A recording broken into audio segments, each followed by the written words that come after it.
PCSIR society phase 2 के society clinic में thalassaemia में मुब्तला बच्चों के लिए खून के अतिया का कैंप का इनाकाद किया गया।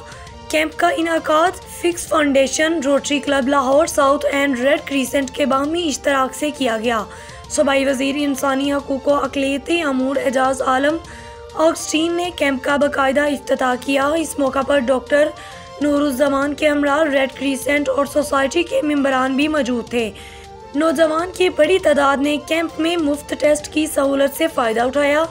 पहले इस टेस्ट की कीमत 10,000 रुपये थी, मगर आज आवाम के लिए बिल्कुल फ्री होगा। वज़ीर बनने से कबल भी डॉक्टर यास्मीन राशिद ने थैलेसीमिया के लिए बहुत काम किया था। कैंप के इनाकाद पर रेड क्रीसेंट और फिक्स फाउंडेशन की खिदमात को खराज तहसीन पेश करते हैं सूबाई वज़ीर इंसानी हकूक़ का मौक़िफ़।